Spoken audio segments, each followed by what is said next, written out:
Cuando el juego se vuelve una necesidad, deja de ser un juego. Entre todos, podemos prevenir la ludopatía. Pedí ayuda llamando al 0800-444-4000. Buenos Aires, provincia. Entre todos, podemos más.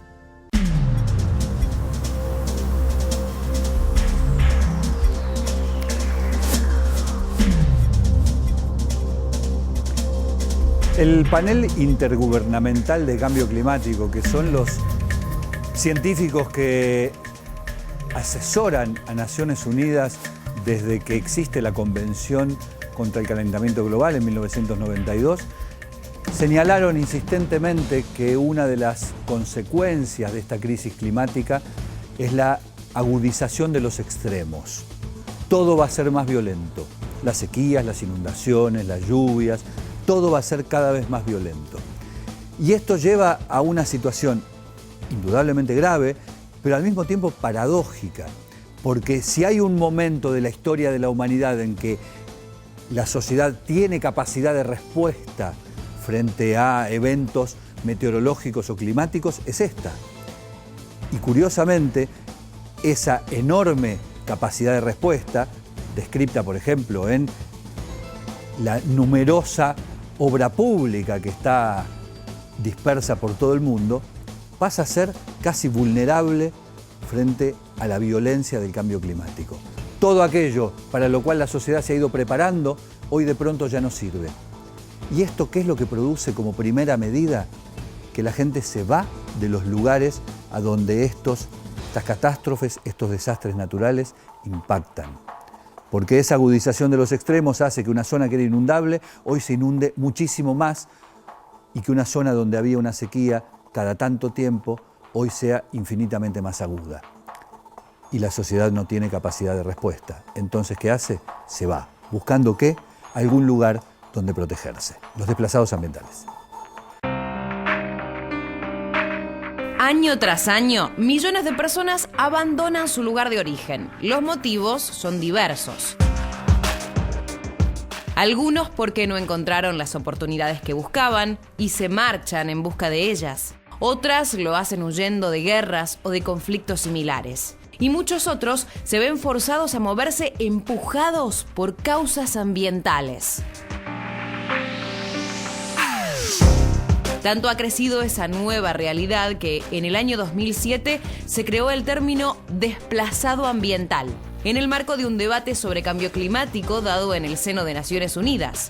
La ONU lo definió como una persona que se ve obligada a abandonar su lugar de residencia habitual de forma provisional o permanente cuando su vida se ve afectada por cambios repentinos en el medio ambiente. Esos cambios ambientales son la escasez de agua, la desertificación de los suelos, la contaminación y, sobre todo, el calentamiento global y los desastres naturales. Según Naciones Unidas, el cambio climático y la degradación ambiental expulsa a 26 millones de personas cada año y prevé que en 30 años el número ascienda a 200 millones de desplazados. Todo un desafío para el que aún no sabemos si la humanidad está preparada.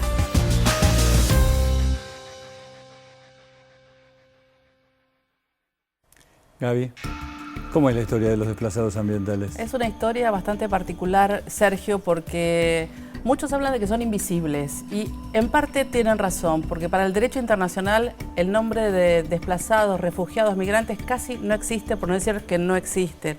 Con lo cual eso es un problema para aquellos que se desplazan en forma permanente, aquellos que tienen que cruzar fronteras, porque hay distintos planos de los desplazados. Primero me parece interesante que podamos ver la cantidad en el primer semestre. Vos dijiste en el año 2016... 2016 fue un año particularmente álgido para los Pero desplazados. mirá lo que pasa en el primer 7 semestre. millones de personas por eventos climáticos que tuvieron que dejar sus lugares. En todo el mundo. En América Latina pasa algo parecido, quizás el número no es tan alto, son 400.000. En Argentina, Bolivia, Brasil, Paraguay y Uruguay. Y en Argentina particularmente 27.000. Quizás, claro, ante los 200 millones, 60 millones, 1.000 millones, que son las proyecciones, uno piensa que es poco, pero cada uno es un individuo muy vulnerable. No, y fundamentalmente es una persona que tuvo que dejar su lugar, su arraigo, su historia, incluso su actividad productiva probablemente, para empezar de nuevo y seguramente en condiciones peores que la anterior. Exactamente, porque hay, como te decía, distintos estatus dentro de lo que no se reconocen. Los permanentes, los que se van, que dejan sí o sí su lugar, ya sea dentro del territorio o fuera del territorio. Los que no son permanentes, aquellos que los tienen que evacuar y pueden volver, o que los reubican cerca de su zona.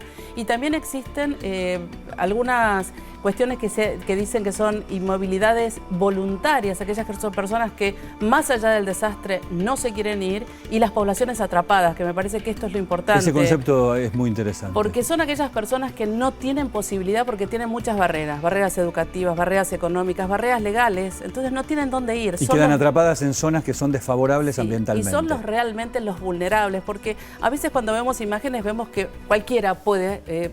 a cualquiera le puede suceder que se te inunde tu calle o tu barrio o tu zona, pero uno por ahí, estas personas que tienen mejor poder económico o algún otro tipo de situación, que pueden ir a la casa de alguien o llevarse sus cosas, como por ejemplo sucede mucho en los Estados Unidos, donde la gente se corre, las evacúan, después vuelven, pero los vulnerables no, Sergio. No, y hay que recordar algo que nosotros en este programa decimos reiteradamente: un desastre natural no es natural.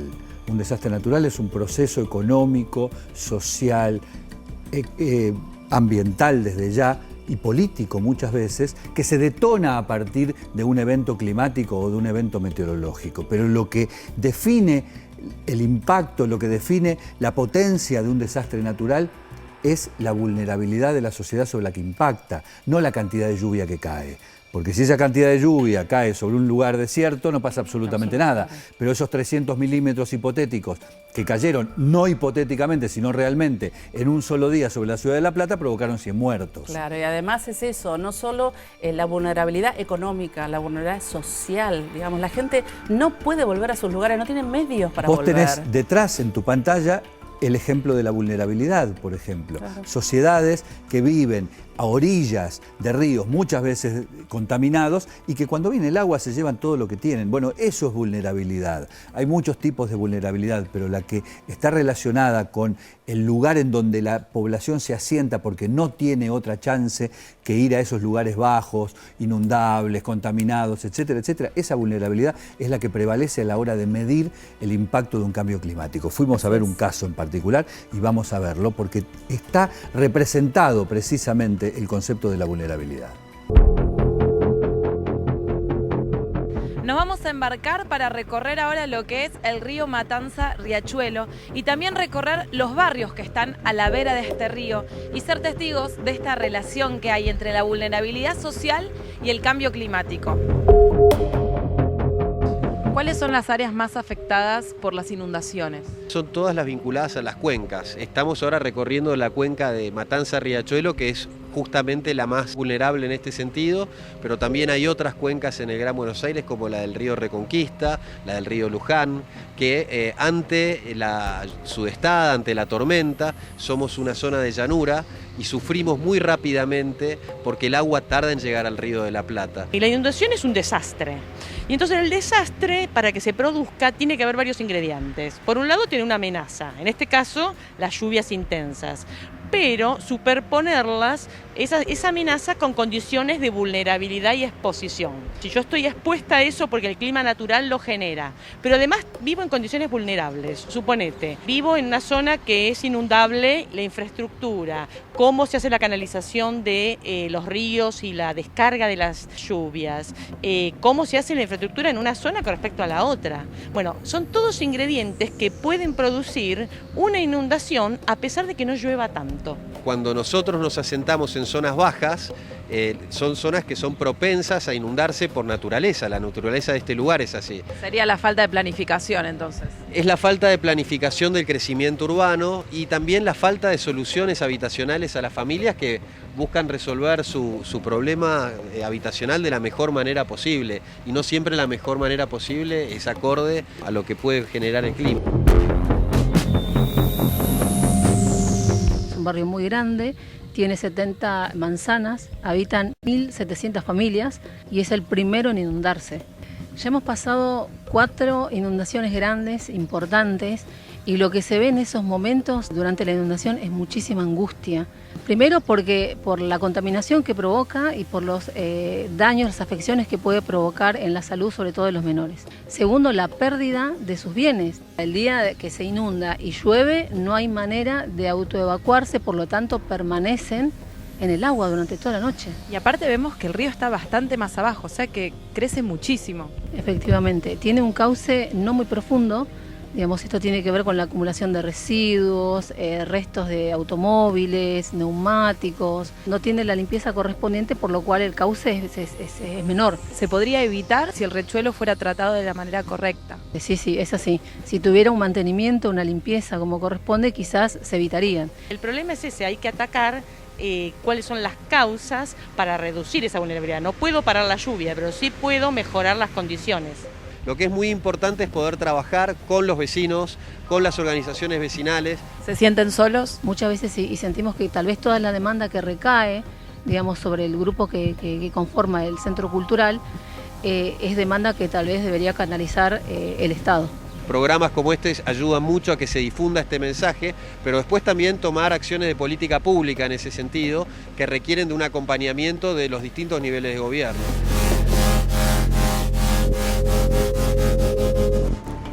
El ejemplo que habitualmente se suele dar es el de comparar un mismo terremoto de la misma intensidad en Alemania o en Haití. Indudablemente va a provocar efectos distintos, porque una de las dos sociedades, la haitiana, claramente, es mucho más vulnerable que la otra, es decir, tiene menor capacidad para enfrentar el impacto del desastre climático, meteorológico, geológico o del caso que fuera.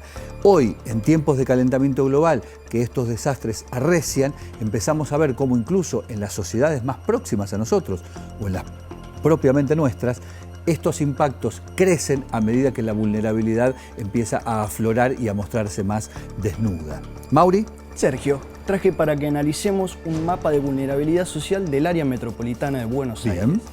Acá lo tenemos, como podemos ver, tenemos dos colores. El color amarillo indica que el índice de vulnerabilidad social ante desastres es alto, más alto que el resto. Bien. Mientras que el azul indica que es un poco más bajo, pero que igual presenta riesgo de vulnerabilidad. Y vemos claramente que en el caso de los que están pintados de amarillo, naranja, son los distritos del área metropolitana de Buenos Aires de mayor pobreza, mayor vulnerabilidad social. La Matanza, Florencio Varela, Moreno, etc. Y estos distritos empiezan a ser más vulnerables a los efectos del cambio climático, las de calor, sequías, inundaciones, todo ese tipo de cosas, días con más frío, días con más calor. A todo esto, esta sociedad es más vulnerable y por lo tanto características sufre más. Que la localidad define, como por ejemplo la cantidad de gente, la infraestructura y demás, que presentan mayor cantidad de riesgo. Y todo eso hace a la creciente vulnerabilidad. Otro mapa. Acá tenemos el segundo mapa, que es un mapa que presenta el 50% de las áreas inundables del área metropolitana de Buenos Aires. Acá vemos Tigre, por ejemplo. Esto es interesantísimo, porque lo que estamos viendo es que hay muchos distritos, acá cuento rápidamente 6 o 7 o casi 10, muchos distritos del área metropolitana de Buenos Aires, que la mitad de su superficie es potencialmente inundable. Esto es porque están bajo cota, porque son seguramente humedales que han sido tapados, pero el agua vuelve, ya lo sabemos, y todos estos son distritos en los cuales la inundación es el elemento central que padece la población. Hay unos obvios como Tigre, que es el Delta, pero otros quizás menos obvios como Pilar. ¿Por qué menos obvio? No debiera ser menos obvio, porque Pilar es un humedal.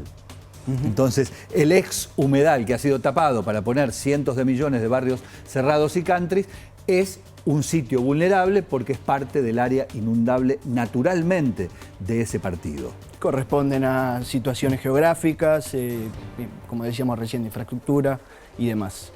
Así que... Efectivamente. Muy bien, muchísimas gracias, caballero. Por favor. André.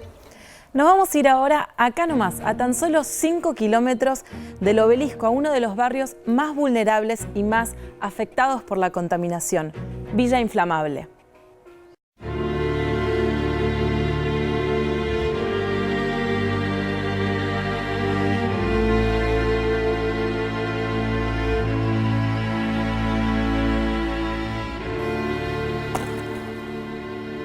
No es tierra eso.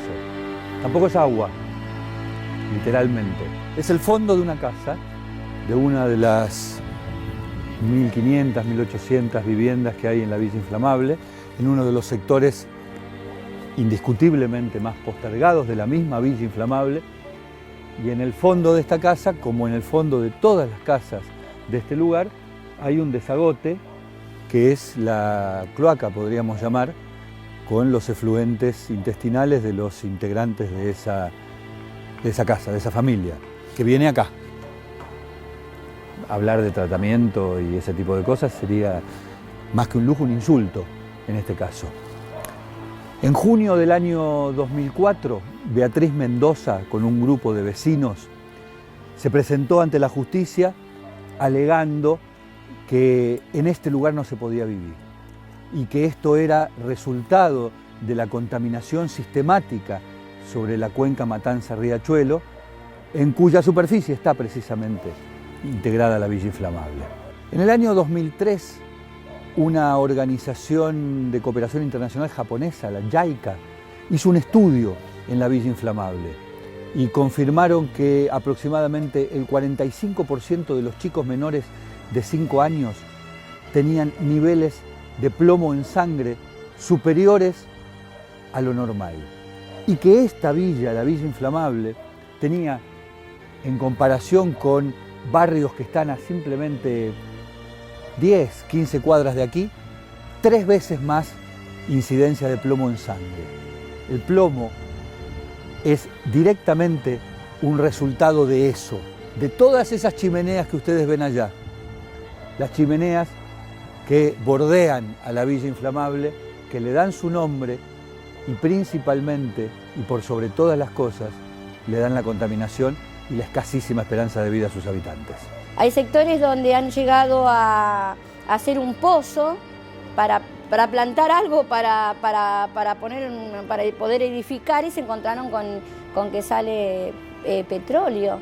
Y veíamos cómo salía una cosa aceitosa. Todos los vecinos, nosotros nos decíamos que entonces hay algo, o algún caño roto, algo que tendrían que estar atendiendo esa problemática. Las lagunas son nuestras cloacas a cielo abierto. Cuando hay inundaciones, que son los momentos que hay lluvia de 3 días, ponele que hay 3 días que llueva torrencial, o 2 días, un día torrencial, se inunda la gente que tienen nivel bajo. Entonces, lamentablemente, están como están y esa agua le llegan a los terrenos, le entra dentro de la casa, se inunda con todo lo que es la laguna. Lamentablemente, eso después baja cuando ya el agua se va y queda toda la contaminación en los terrenos.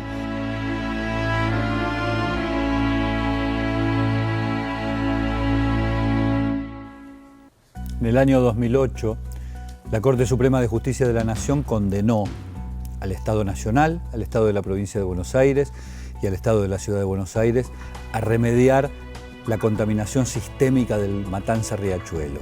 En esa sentencia se agregó como hecho principal, porque de allí había nacido originalmente la denuncia por la contaminación sistémica, la erradicación de la Villa Inflamable, esa que acabamos de ver. Esa villa sigue en el mismo lugar. Se construyeron algunas viviendas, se fracasó en el intento, etcétera, etcétera.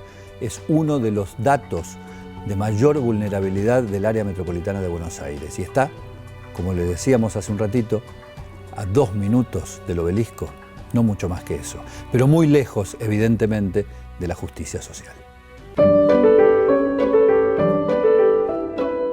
El programa de agricultura urbana de la Ciudad de Buenos Aires, impulsado por la Agencia de Protección Ambiental, tiene como fin generar conciencia en el uso sustentable de los recursos naturales y sobre la producción de alimentos frescos, sanos, locales y de temporada. Además, como vamos a estar viendo, plantean el uso de nuevas tecnologías para mejorar el desarrollo de los cultivos. Todo esto en el Paseo Ambiental del Sur de Villa Soldati. Dentro del programa de restauración ecológica que tenemos en la Agencia de Protección Ambiental, uno de los grandes ejes que tenemos es la agricultura urbana, que tiene por objeto trabajar para que cada uno pueda tener sus alimentos o también generar huertos comunitarios. Primero en los talleres y después en los voluntariados se le explica a la gente y se le enseña cómo proceder a trabajar la tierra para que puedan cosechar su comida. Lo que hacemos es respetar el ciclo de la naturaleza. Empezamos desde el compostaje, con lo que se va a alimentar la planta, nuestra hortaliza, que son los nutrientes que vamos a absorber. Seguimos el proceso con las plantas, dejamos que florezcan, que semillen. Una vez que semillan, llegamos a la parte del invernadero. O sea que antes de llegar al invernadero hubo muchísimo proceso atrás, mucha tarea de fondo. Llegamos al invernadero y lo que hacemos es la siembra. Acá ya tenemos un par de tomates. Algunos se van a ir a lo que son las huertas verticales, otros se van a dividir en la parte de la huerta en suelo o se van a ir a la parte de hidroponía. Tenemos zucchinis, nadie conoce la planta de zucchini, siempre conocemos lo que es el fruto, pero nunca conocemos lo que es la planta. La gente desconoce. ¿Por qué? Porque se perdió la conexión con todo eso, se perdió el hecho de querer volver a sembrar, de volver a las raíces, ¿por qué? Porque no tenemos tiempo directamente. Entonces vamos, compramos y nos olvidamos. Entonces lo que promovemos como grupo de agricultura urbana es eso, saber la procedencia. Sabemos de dónde viene, sabemos qué tipo de nutrientes va a tener porque la alimentamos con el compost nuestro orgánico. El gusto cambia, la textura cambia, las vitaminas que nosotros tenemos cambian, nos hacen personas sanas, saludables. Todo ese ciclo empieza desde acá, desde la siembra. ¿Cómo sigue entonces? Ya dijimos que en el invernadero se sembraba.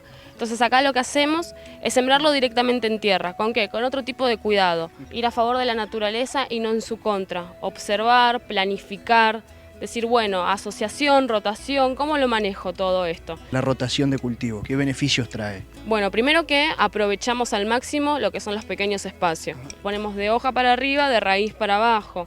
La llenamos de aromáticas, la llenamos de flores. Ese es el sistema que hacemos nosotros de rotación. Lo mismo con las temporadas. Vamos rotando lo que, por ejemplo, la temporada anterior, en primavera-verano, hubo tomates en todo este sector. Esta temporada, lógicamente, no va a haber tomates. Va a haber otra cosa que nutra la tierra, para que la tierra no quede estéril. Todo sin agrotóxicos. Absolutamente todo sin agrotóxicos, sin ningún tipo de químico. Empezamos desde la compostera.